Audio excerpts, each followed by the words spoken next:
Zdravím všechny, tady Mario z Uninetu a v dnešním videu vám ukážu některé z nejlepších produktů, které můžete nabídnout na valentínskou sezónu. Všechno, co vám dnes ukážu, se dá použít v podstatě pro jakýkoliv segment trhu nebo jakýkoliv svátek.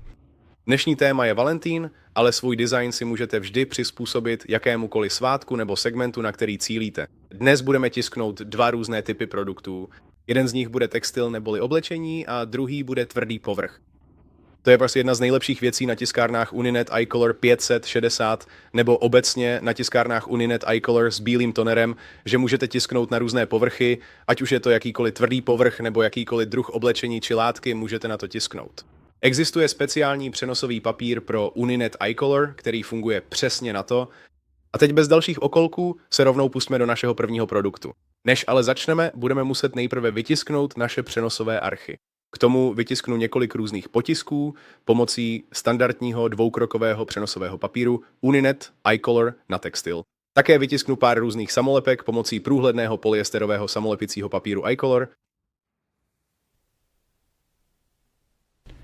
Jakmile máme vše vytištěno, dalším krokem bude jednoduše spojit naše přenosové archy s lepidlem. To nám umožní přenést náš design na jakýkoliv textil, oděv nebo látku. Jakmile to spojíme pomocí našeho tepelného lisu, hned uvidíte, že samotný obrázek je také mnohem živější. Takže po zažehlení bude mnohem více vynikat. Je tedy čas odhalit náš první produkt a tím budou povlaky na polštáře. Než se pustíme do lisování našeho designu, musíme nejprve provést předlisování. Tím se jednoduše uvolní veškerá vlhkost, aby se zajistilo, že náš design nebo potisk správně přilne. Teď je čas na lisování, takže tady mám svůj potisk a jak vidíte, odstřihl jsem všechen přebytek. Tím se zabrání nanesení nežádoucího přebytečného lepidla na váš textil nebo v tomto případě na povlak na polštář. Teď oba povlaky na polštáře s jejich potisky zalisuju při teplotě 310 stupňů Fahrenheita po dobu 30 sekund. Zatímco lisujeme naše povlaky na polštáře, chci rychle zdůraznit všestrannost těchto různých typů potisků. Dají se použít na různé druhy povrchů, jako jsou povlaky na polštáře, trička, mikiny a mnoho dalšího. Nejen to, ale jsou také perfektní alternativou k něčemu, jako je DTF tisk, jednoduše proto, že tu není absolutně žádný nepořádek, žádné výpary a celý proces je mnohem rychlejší.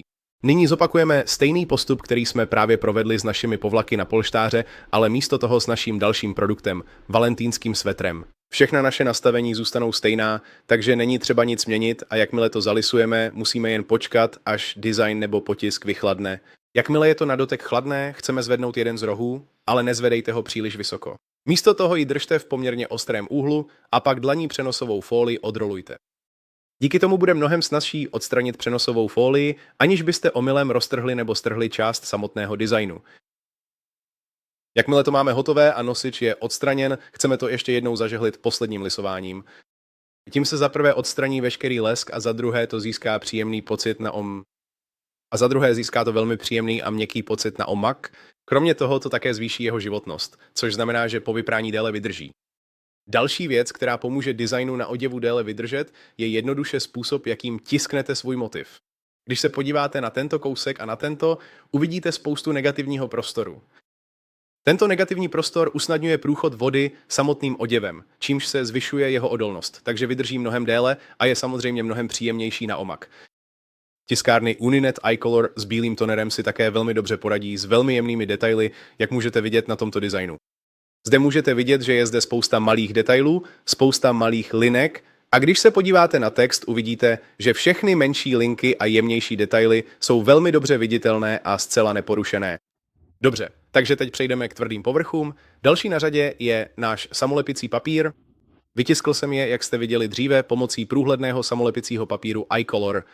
Moje oblíbená část při používání samolepicího papíru je, že ho můžete stříhat i nůžkami a nikdy neuvidíte okraj.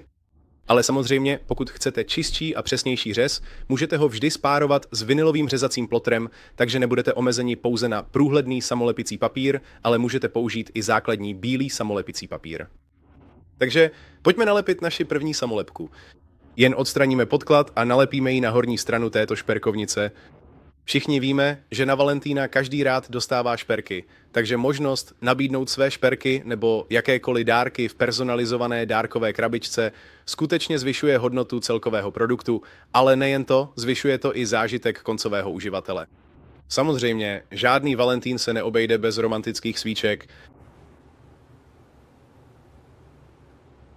Ať už děláte 1 nebo 100, malé, jednotlivé nebo hromadné objednávky, tiskárna Uninet iColor s bílým tonerem vás podrží. Snadno zvládne jakoukoliv práci, kterou jí zadáte a vynikne svou kvalitou.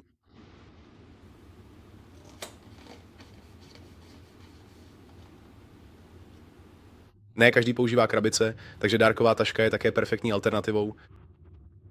Řada Uninet iColor s bílým tonerem je celé podnikání v krabici.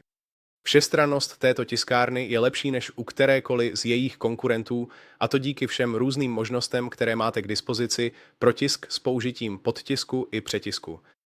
To znamená, že budete moci tisknout bílou vrstvu nahoře i dole, takže budete mít možnost tisknout neomezené množství různých typů produktů.